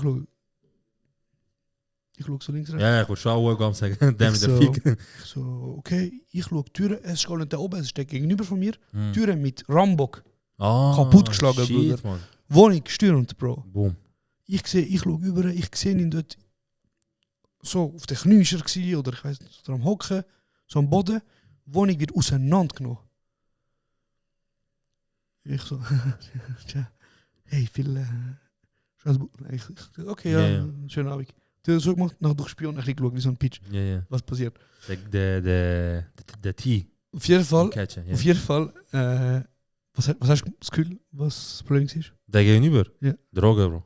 Weil, nach einer halben Stunde auf und ab besuchen, sind sie mit dem Schäferhund reingegangen. Ja, Droge, Bro. Droge, Bruder. 100%. Jetzt frage ich dich als Person, du bist ja da auch sehr drin, ich sage jetzt mal, du weißt auch so Sachen ein bisschen besser als ich. Was für Drogen muss ein Mensch haben, damit es eine Hausdurchsuchung gibt? Es ist nicht nur was, es ist halt die Menge. Aber ich meine, heutzutage ist ja Bro, Marihuana, es kann alles sein, Bro. Es Ist kann, ja- also, es kann auch ganz klar sein wegen Weed zum Beispiel. aber es muss ja schon eine fette Menge sein. Eben, entweder es ist fette Weed, Mhm. es ist Koki, so. Mhm. Oder halt Pillen, Bruder. Also heutzutage, du weißt nicht, Bruder, sie laufen raus mit 3 Säcken Pillen, Bro. Noch nie zu der Droge gehört, neue Droge auf dem Markt. Weil es laufen sehr viele Menschen dort rein und raus. Mhm. Ich wie so ein mühsamer Nachbar, nicht? Ja. Ja, unter der Woche. Aber ja, Wir dann Weed oder Koki. aber juckt. Ja. Aber zum Beispiel jeden Abend, Bro, ich kann Fenster nicht aufmachen, weil das ganze Zimmer ist gestunken. Mhm. Noch. Jeder von uns Weed. Aber wegen Weed Ja. kommen 20 Leute, stürmen deine Hütte. Wegen Bro, Gras. Bro, du darfst einmal einem Polizist widersprechen oder Gegenfrage stellen, eine Backup. So direkt. Aber ich meine, das ist ja ein Einsatz, der viel gekostet hat. Aber das heißt halt auch, dass wahrscheinlich, dass es nicht etwas so, wir haben heute erfahren, jetzt gehen wir rein, sondern Das ist ja wahrscheinlich. so, sie haben dann ein bisschen abgecheckt Ja, und sie ja. haben gesehen und okay. Und sie sind auch um raus. 5 vor 11 gekommen, kurz bevor es Verbot. Also das ist alles überlegt. Ja, gewesen. ja, das heißt eben, dass, da ist vielleicht nicht nur die Rede von 1-2 Kilo, sondern vielleicht halt auch, erstens ist es vielleicht nicht nur darum gegangen, dass sie ihn jetzt auf fürste Daten haben, sondern vielleicht könnte es auch jemand sein, der Mittelmann ist. Vielleicht könnte auch jemand sein, der sagt, Bruder, bei mir kannst du grössere kaufen, kein Problem. Weil das Ding ist, ich habe mich recht. Mhm. Hey, ChatGPT, ja? Er ist. Nein, aber er ist 3 Wochen später hat er schon müssen ausziehen. Also auf den nächsten Ende Monat quasi. Hat er sich auch so als Ding angemeldet, der Kische? Er hat Krankenhaus angemeldet und hat sich auch als Student angemeldet. Bruder, ich weiß nicht, was genau war, aber auf jeden Fall, er hat müssen schnell ausziehen aus dieser Wohnung. Mhm. Und ich nehme mal an, wie die, ich sage jetzt mal, die Stellen, wo die Wohnung vergeben, die bekommen ja nicht mit über, Wieso er jetzt gegangen ist, genau. dass er überhaupt raus muss. Mhm. Beziehungsweise, ich denke nicht, dass Bullen nachher dem Verwalter schreiben und sagen, hey, wir haben da im Fall Gras gefunden, kündigt ihm. Sondern meine Erklärung, dass er dort raus muss, ist, wahrscheinlich muss er in den Knast. Mhm. Ja, wahrscheinlich, ja. Je nachdem. Oder wahrscheinlich haben sie ihm gesagt, ey, du musst den Knast antreten in ein paar Wochen. Oder was denkst du? Bro, entweder er ist ausgezogen von sich aus, so ASAP weg, weil er wahrscheinlich denkt hat, Bro, also ich denke mich jetzt auch im Auge, Ja. egal was ich mache. Oder Knast, aber bei Knast, glaube ich, weiß nicht, ob das so schnell geht. So von, weißt du, in dem Moment, wo sie ja durchsuchen und Ja. Sachen finden, Ja. nehmen sie eigentlich gerade mit. Ja, Ja, weil er ist also, am nächsten Tag wieder rum gewesen. dann ist nicht etwas gestört Krasses. Also das heißt, es hat gelangt zu ihm Ficken, aber dass er jetzt in den Knast muss dafür, und das könnte sehr gut für Gras sich aussprechen, weil es wird immer mehr gelindert und so, die Strafe und so weiter. Könnte sein, dass er... Ja, interessant. Aber es könnte schon das sein, ja. Interessant. Es könnte schon das sein. Ich habe dir auch letztens wegen der Bulle geschrieben. Ja. Also, gut, jetzt hast du schon geschrieben, du weißt es. Aber ich bin letzte den UFC-Fight schauen von Islam gegen den anderen. Und das ist schon so gottlos am Morgen um 5 Uhr 6 Uhr. Hat der Main Fight angefangen. Macht das Spaß, UFC zu schauen? Ja, Mann. Okay. Weil auch schon die Fights vor uns. Bro, teilweise, du siehst einfach einen, Bruder, er ist einfach nur am Kassieren die ganze Zeit. Aber er steht. Er steht. Nur damit Pause ist in der Runde, dass er zu seinem Team kann gehen und ihm nachher sagen, okay, look, du hast jetzt von den 3 Runden 2 verloren. Ja. Entweder du knockst ihn jetzt, oder du riskierst, ja. oder du hast so verloren. Ja. Nachher ist er halb tot am 3 gehen, nachher knockt er ihn. Hey, wie hat er ihn knockt? Er hat 2 Runden überlebt. Auf jeden Fall, er ist schon geil, das macht schon mehr und mehr Fun. Auf jeden Fall, ich gehe spät los, ich habe mit dem Cousin abgemacht, wir schauen bei ihm. Ich bin am 12 Uhr zu der Tankstelle gegangen, 24 Stunden Tankstelle. Ich gehe, wenn ich reingehe, sehe schon ein paar Leute draussen, auch Autos draussen. Ich so, okay, weißt du, ein bisschen Schlangen und so. Und dann sehe ich 2 Polizisten da am stehen. Ja. Und einen habe ich so angeschaut. Der Rose ist sicher sehr wahrscheinlich auch, du kleiner Lümmel. Er hat mich so angeschaut und so grinst. Nicht gelacht, so grinst, weißt du. So ein kleine schmämische Sache. Ja, aber nicht so der, wo vielleicht mal sagen wirst, weißt du, vielleicht meint er mich, vielleicht hat er so mir mal gehört oder so. Sondern wie so, dich verwünsche ich jetzt. ich schaue so hinter so, was ist passiert, weißt du. Aber egal, ich habe mit der gleichen Tag, weil die sind gerade rausgelaufen, Bro, ich bin am Suchen, Mysterious. Ich suche, ich nehme, ich gehe an die Kasse, muss anstehen, dass der ganze Prozess von innen geht bis aus der Tankstelle rausgehen, geht 10 Minuten. Ja. Ich steige ins Auto ein. Bist du das Auto gefahren, mit dem du gekommen bist? Nein. Okay. Mit Auto eingestiegen, mache Sound, freue mich, Bro. Prelims sind schon angefangen, die Pre-Fight, wenn ich angehe, sind schon am Klopfen und so. Ich gehe, Bro, ich fahre und ich fahre keine 2 Minuten, ich schaue hinter mir, ich sehe so rot, Polizei, stopp. BMW-Kombi. Und das ist auf seriös, das ist geschaut, vor mir, links, rechts, meinst du mich? Ja. Ich so, okay, nachher halt direkt auf der Busstation an, steigt einfach der aus, Der Peach. wo der Tankstelle war. Peach, der Falter. Nachher kommt er. Und nachher er so, ja, allgemeine Verkehrskontrolle. Auf einmal. Ja, bitte Führerausweis, bitte ID, dann gebe ich ihm. Er sagt so, der Führerausweis für mich, tamam. Nachher hat er kurz Smalltalk gemacht. So, was kannst du machen? Ich so, UFC. Hat deine Fresse, Alter. Ja, so, also entspannt, weißt du, schon gut. UFC, ein bisschen Gespräch und so, was du schon so cool, das und das, also, ey, nice und so, dann musst du lang bleiben. Ich so, ja, voll. Tamam, das Ganze ist vielleicht halb Minute gegangen, 30 Sekunden. Er sagt, okay, ist gut, ich kann kurz hinterher kommen, ich gehe wieder, natürlich zum Überprüfen. Ich schaue aus dem Spiegel, Bro. Ich habe es geschrieben, aber ich habe es nicht geglaubt. Ich schaue aus dem Spiegel, er macht 1, 2, 3, 360-Dreieck, schaut zum Kollegen führen, der wird wieder lustig, also schon gut, dreht sich einmal kommt zu mir. Wieso macht er 360-Dreieck? Keine Ahnung, er macht so, er läuft 3 Schritte, dann muss sich im Kreis drehen. Aber warum? Keine Ahnung, wahrscheinlich hat er nur kurz wieder umgekehrt und gesehen, dass ein Kollege, glaube ich, wird aussteigen, er so, hey, nein, ist gut. Nachher dreht er sich kommt zu mir, gib mir mein Zeug, also okay, ist gut. Also sind wir dann noch Autoprüfung abgegeben? Also er ist nicht mal kontrolliert? Ich gehe davon aus, er hat nicht. Wie wollt er es eingeben? Wie wird er in 30 Sekunden das abcheckt haben? Also sind wir dann noch den Ausweis abgegeben? Ich so, ja. Er so, wann? Ich so, ja, Mai bis November. Er so, okay. Schönen Abend. So ein Bitch. Ich bin losgefahren und ich so, normal bin ich gefahren. Ja. Normal pack Ja, ich schon, das aber auch. der gewartet auf dich, ist ja klar, wenn, Ja. wenn er die Tankstelle sieht. Also, Nachher, ich so, hat er krass. gesehen, mit was für einem Auto du gekommen bist? Das ist eine gute Frage. Also Ich glaube nicht. Ich glaube, sie haben geschaut, in was ich einsteige. Weil ich habe nicht gesehen, wo die an mich angezogen sind. Ich habe nicht gecheckt, sind jetzt wie Tankstelle am Warten sind. Ich habe manche rechnen nach dem, 10 Minuten nachdem ich die gesehen habe. Klar. Easy, Bro. Nachher ist dort der eine ein bisschen nervös geworden. Ich so, Bruder, für was allgemein Verkehrskontrolle und so. Du weißt, nicht anchecken und so. Aber easy, Tamam, machst. Ist gut, Ende Jahr. Ich habe gedacht, Bro, Ende Jahr unnötig wieder einfach am Eier stressen. Aber das ist dann passiert und ich so, Bro, das kann doch nicht sein, Mann. Aber kannst du mir Und der einzige Satz, der gedroppt wurde, ist ja, abgesehen von dem Smalltalk, ist so, du musst Prüfung abgeben. Ja. Kannst du mir etwas erklären? Letztes Mal hast du gesagt, ich muss abgeben für 3 Monate. Genau. Und jetzt, warte, und jetzt hast du die Story gepostet für 6 Monate. Ich habe einen Brief bekommen. Letzte Folge habe ich gesagt, ich muss 3 Monate abgeben. Ein sogenannter Wiederholungstäter. Genau, weil ich ja bei der Polizei vorbeigegangen bin und der hat mir dann gesagt, hey, 3 So. Dann habe ich den Brief bekommen, 6 Monate. Okay. Jetzt die, die schon seit längerem oder entweder von Anfang unseren Podcast hören oder sich mal die ersten paar 10, 20 Folgen sich auch schon gegeben haben, die wissen, ich bin mal hässig vom Heimweg von St. Moritz mit dem Josh einen Senior überholen, der mich blitzt hat. Mit dem Yoldas. Genau, mit dem Yoldas. Und dort habe ich einen Mond abgegeben. Ja. So, mein allererstes Mal... Wir haben doch sogar noch über das geredet in den Bergen. Ja. Zum allerersten Mal musste ich das meine Autoprüfung abgeben. So. Und dort steht, das ist mittelschwer, was ich gemacht habe. Obwohl es mittelschwer ist, habe ich nur einen Monat abgeben. Krass. Und jetzt sagen sie, Bro, das ist vor 4 Jahren. Das ist 2022, ja? Wohlgemerkt. Anfang 2022. Wirklich? Ja. Ohne Scheiß. Ja. Bist du sicher? Es steht das Datum, wenn ich blitzt worden bin und wenn ich es effektiv abgegeben habe. Ah, ja. So. Ich bin blitzt worden, Bruder, im Januar, Februar 2022. Wie viel schnell? Es ist leider nicht. Ja. Es ist einfach nur, dass ich blitzt worden bin und dass ich einen Monat habe abgegeben. Und ich habe ja abgegeben im Juni, Juli, August, für einen Monat, weil wegen Sommerferien abgegeben. Da steht, Bruder, Wiederholungstäter, du hast vor 4 Jahren einen Monat abgegeben, wie sich jetzt aber blitzt hat, 6 Monate. Kann ich dich etwas fragen?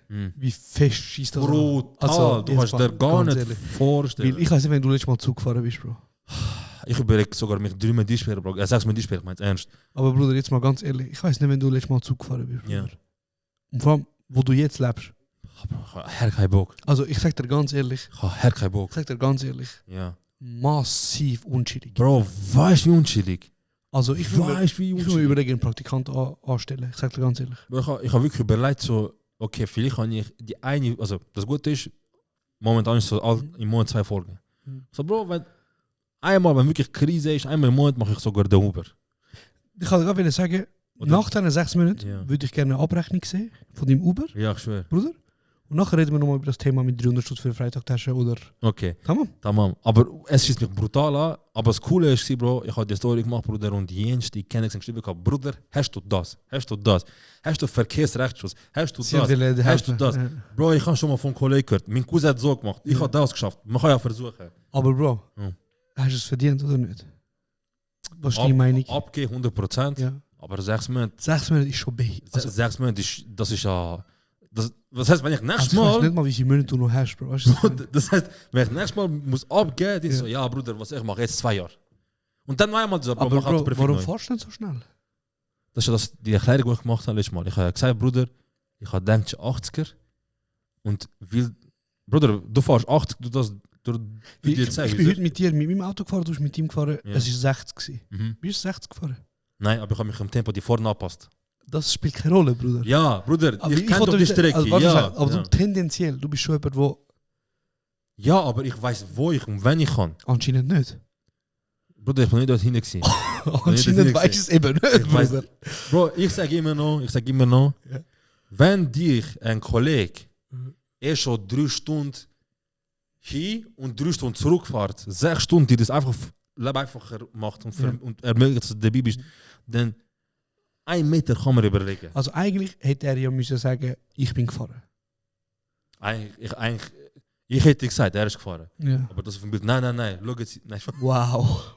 also, Chill. wenn ich so jetzt mache, Ja. dann... Nein, aber also krass. Also ja, liebe Leute, ich muss 6 Minuten abgeben. Ich weiß echt nicht. Also Bro, das wird eine schwierige Zeit. Das wird heavy. Ich hoffe wirklich, wir machen den Podcast. Weil du musst, also das Ding ist, ich fahre jetzt auch ständig auf Bern. Bro, Weißt du, was ich meine? Weißt du, ja, Bro. Vor allem, ich bin mir es gewohnt, alles mit Auto jetzt. Bro, das wird ein Kopfweg, Bro. Vor allem, es wird ein Kopfweg für die Menschen, die dich Weißt du, lieben. weißt Weißt du, du wieso? Ja. Weil los 3 Stunden auf dich warten. Nein, das mache ich schon davon ausgehen, dass ich den Zug nehme und pünktlich bin. Mal schauen. Aber auf jeden Fall, ich habe mir so überlegt. Es steht, ich muss Mai bis November abgeben. Ich kann auch früher. Ich habe überlegt. Sommerpause, Mai bis noch. Nein, ich habe jetzt überlegt, Bro, im Winter, das ist grusig, was du machen kannst. Im Winter, du unterwegs und ÖV fahren. Mhm. Ich habe überlegt, Ich weiß nicht, Sommer, ÖV ist auch behindert. Also, ja, ich weiß, aber ich habe überlegt, ich finde es weniger schlimm, wenn ich es abgebe im März, April, Mai, Juni, Juli, August. Weil Juli, August, so Sommerpause, Szene, Mähne, 2 Monate weg. ich weiß nicht, ob wir Sommerpause machen. Eben, aber sag mir auch wenn, Bruder, auch wenn es Sommerferien. Ja. So, ich muss weniger rausgehen unterwegs sein. Aber im Winter ist dein Job weniger gefragt Ja, als im Sommer. ja. Deswegen, ich werde, glaube ich, den Shit im März abgeben. Was ich sicher machen wird, Ja. ich werde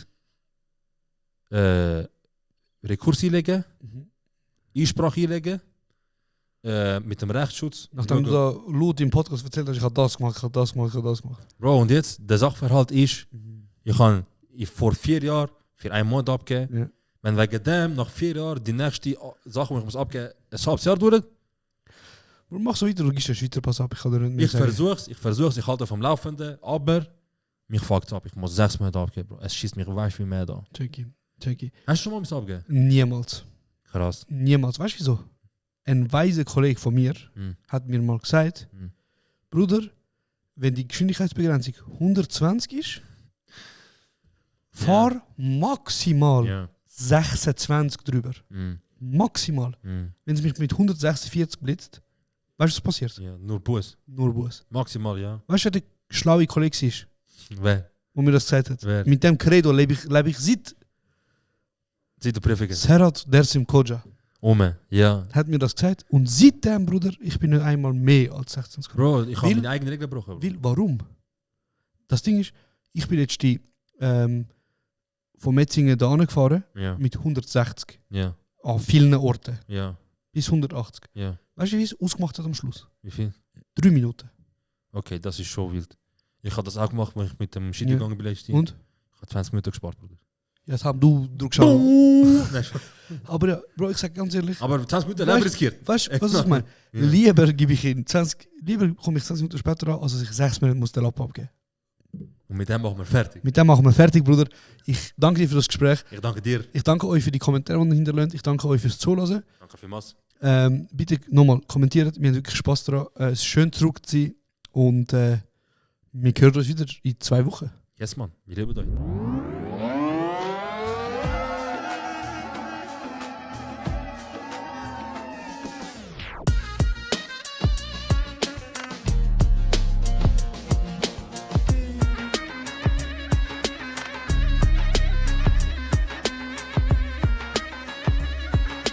Das ist kurz und